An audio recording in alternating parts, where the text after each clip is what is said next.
So before we get into the advanced trinomials, which is the back side of your notes page, the 4.3, I wanted us to talk about a couple of the other pieces so that when I relate it to those advanced trinomials, you've seen the different pieces, okay? The first thing I want to talk about now is that GCF that you hadn't seen yet.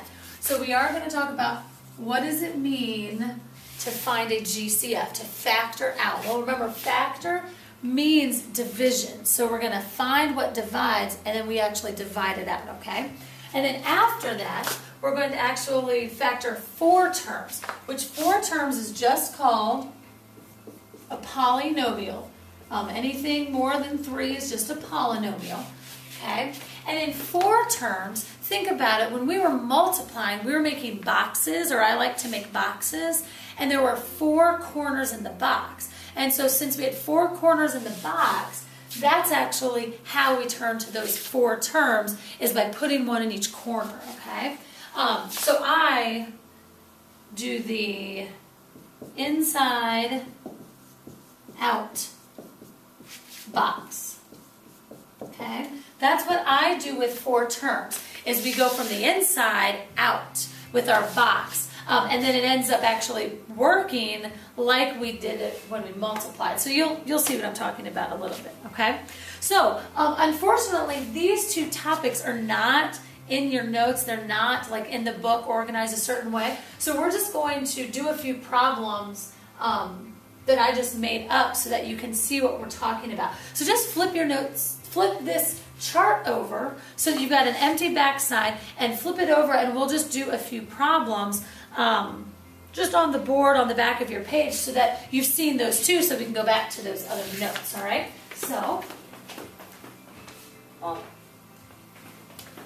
right, I can go through and erase this. Actually, okay, so,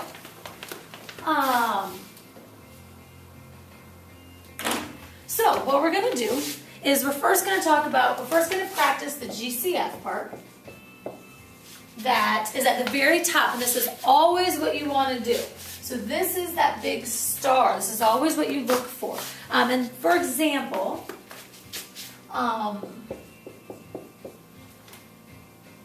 if you've got 9x to the 4th plus 3x to the 3rd minus 27x, okay? If you have that, then what you always want to look for first is, does something divide out? Does something divide out of all of these? Okay? So, is there a GCF? Okay? Well, is there a number that divides out of 9, 3, and 27? Yes, it's a 3.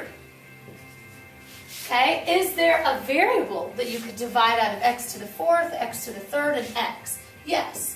You could divide out an x, because you could take it out here, and then there, and then there. It's always the lowest amount of variables, okay?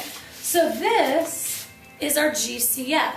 So that's actually what we divide by. So our final answer is the GCF out front, and then we actually divide it. So I'm just going to go through and actually show it like a division problem. This divided by that. And then actually divide it. 9x to the 4th divided by 3x is 3x.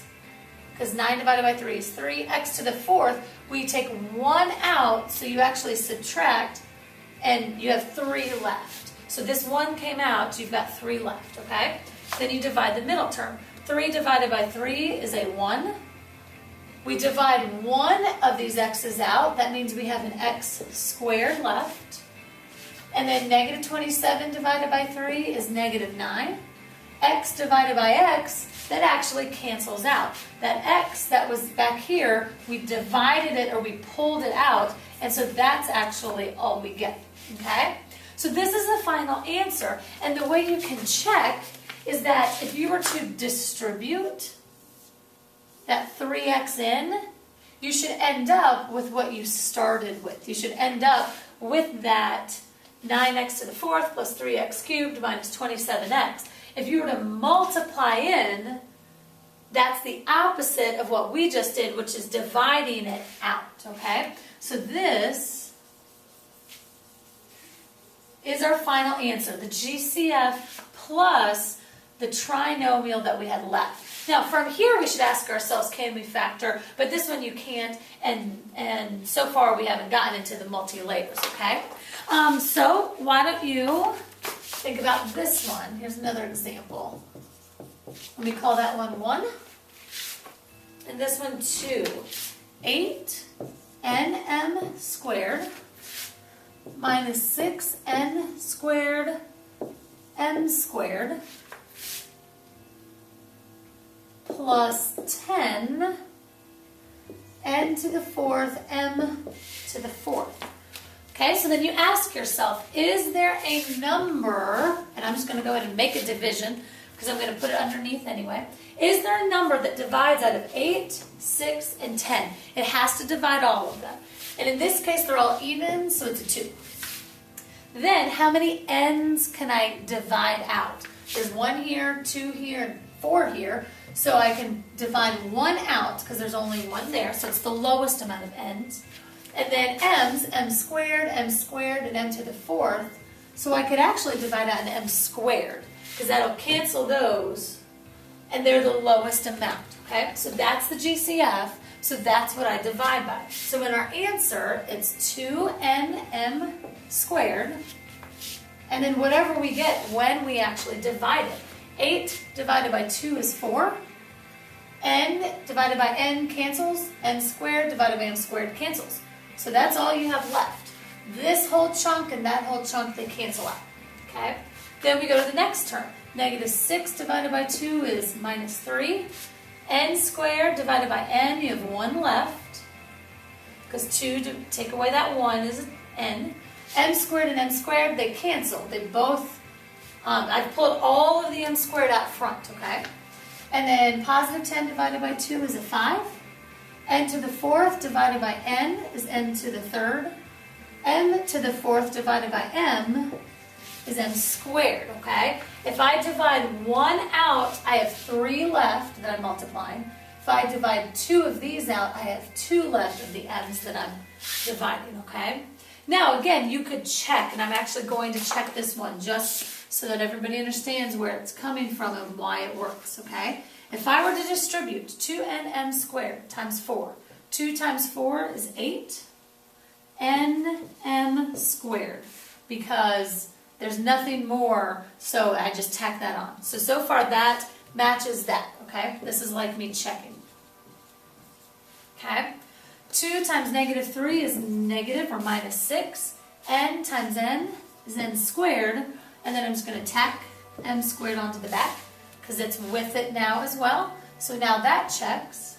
And then 2 times 5 is 10. N times n to the 3rd, that's n to the 4th. Because you have 3, you multiply 1 more. M squared times n squared is also m to the 4th. And if you notice, that now matches that. So that's why distributing checks, because you could multiply it in because we just divided it out. So this is factoring our GCF, okay? So then we're also going to talk about factoring by grouping, or factoring with 4 terms, and we're going to turn to our box. The 4 corners of our box are going to group for us, okay? So those we have to add into our factoring flowchart as well.